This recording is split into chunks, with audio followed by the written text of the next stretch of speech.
اسرائیل نے سب سے بڑھ کر رہب اور اس کی خود مختار ایزبل نے شاندار مقدس مقامات کو اکٹھا کیا جنہیں لوگوں نے دیکھا اور بال کی تعظیم شروع کی۔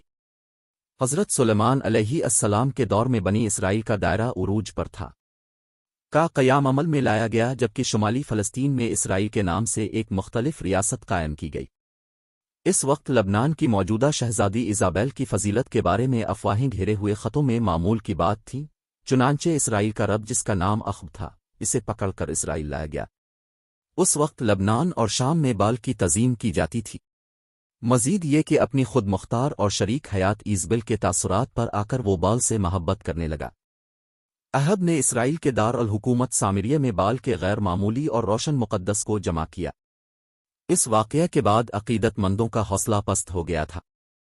انہوں نے سمجھ لیا تھا کہ عبادت گزار خود مختار ایزبل کا حکمران پر کتنا اثر ہوتا ہے۔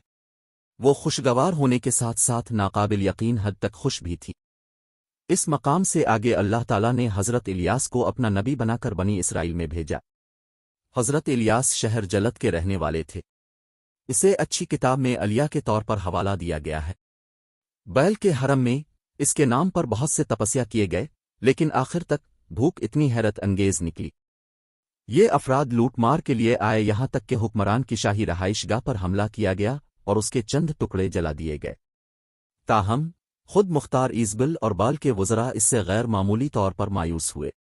مزید برآں بعد میں ہورام اور اس کے ساتھ تمام فلسطینی بال کے پرستار بن گئے۔ حضرت الیاس نے ان کے لیے واضح کرنے کی اپنی آخری کوشش کی، پھر بھی ہورام اور اخب دونوں نے ان کے الفاظ کو ناقابل یقین حقارت کے ساتھ مسترد کر دیا۔